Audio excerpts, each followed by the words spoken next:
My wife died in a sudden accident. 3 days later, a notary came to my house, placed a set of keys in my hand, and said something that made no sense. This property is legally yours now. It was a luxury penthouse I had never heard of.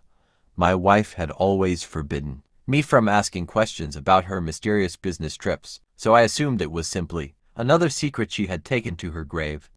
I planned to sell the penthouse immediately, but before I did, I decided to visit it once. I unlocked the door, stepped inside, and froze. Someone was sitting in the living room. Someone my wife had specifically told me never to meet. My wife died on a Tuesday morning. There was no warning, no goodbye. One moment, she was part of my life, and the next, I was standing in a hospital hallway, trying to understand how someone could disappear from your world so completely. The funeral passed in a blur. People came, people cried, people told me how sorry they were. Then everyone went home, and I was left alone with the silence. For the first few days, I barely touched anything in our house.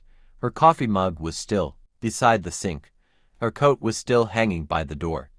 Her perfume was still on the dresser. I couldn't bring myself to move any of it. Then, 4 days after the funeral, someone knocked on my door. It was a notary. He introduced himself, sat across from me, and opened a leather folder. "I'm here regarding your wife's estate." I nodded. I expected paperwork, maybe insurance documents, maybe a bank account I didn't know about. Instead, he placed a set of keys on the table. I stared at them. "What are these?" "Keys to a property." "What property?" He looked at his documents. "A luxury penthouse." I actually laughed. My wife didn't own a penthouse. The notary looked at me carefully. "She did." He slid a document toward me. The property was registered entirely in my wife's name, and according to her legal instructions, ownership had now been transferred to me. I couldn't understand it. My wife and I had been married for years. We shared almost everything, or at least, I thought we did. Then the notary said something that made my stomach tighten. "She left specific instructions regarding this property." "What instructions?" He hesitated. "She requested that you not sell it until you had personally visited it."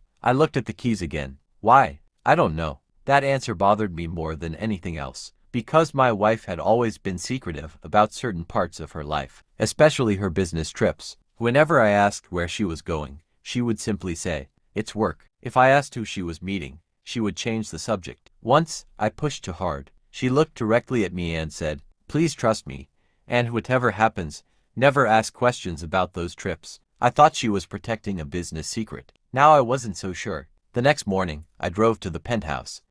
The building was one of the most expensive addresses in the city. Private security, underground parking, a private elevator. I stood outside the apartment with the keys in my hand. For a moment, I couldn't move. Then I unlocked the door. The penthouse was enormous. Floor-to-ceiling windows. A city skyline stretching for miles. Expensive furniture. Artwork. A kitchen that looked like nobody had ever used it. And yet, something felt wrong. It didn't feel abandoned. It felt lived in. There was a coffee cup on the table, a jacket hanging over a chair, a pair of men's shoes near the hallway. I stopped breathing. Men's shoes. My wife had never mentioned another man. I walked slowly toward the living room. Then I heard something. A voice. Someone was inside. I froze. I thought about leaving, but then the person spoke. "Close the door." I couldn't move. The voice was calm, almost familiar. I stepped into the living room, and there he was, a man sitting comfortably on the sofa. He looked at me for several seconds. Then he stood. I stared at him. He stared back. "Finally," he said,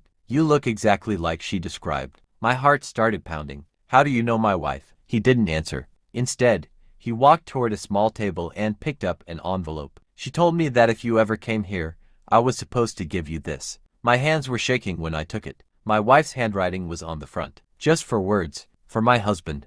Alone." I opened the envelope. Inside was a letter. The first sentence made my blood run cold. "If you're reading this, I'm no longer alive."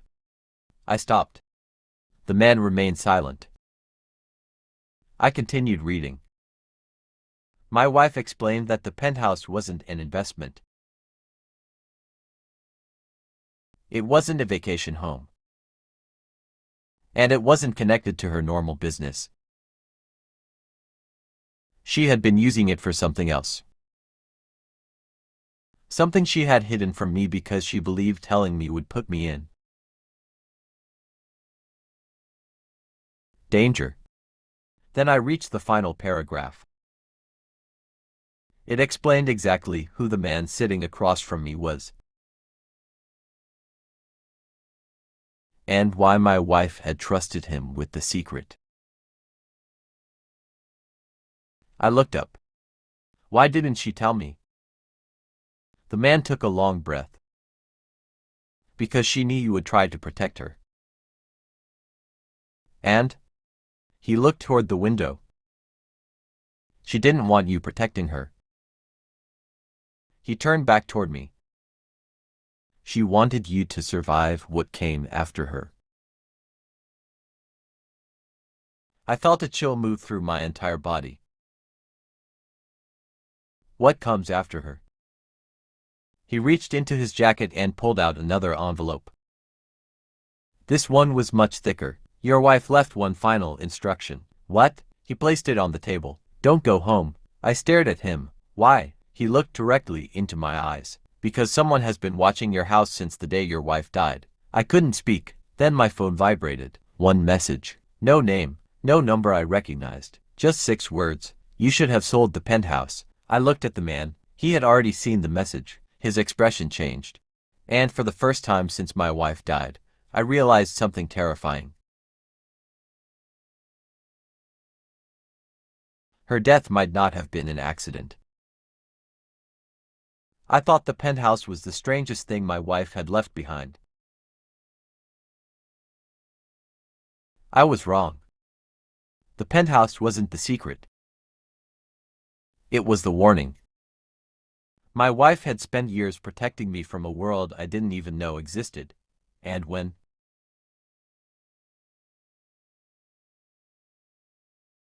she realized she might not survive long enough to explain everything herself, she left me the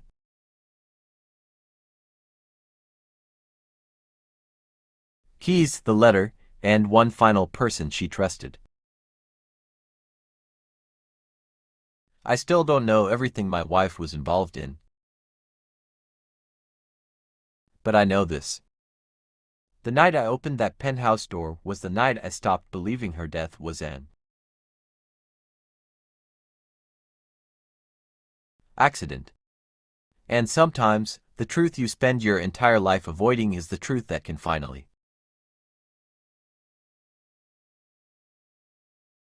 explain everything. If you discovered your dead spouse had secretly owned a luxury penthouse and immediately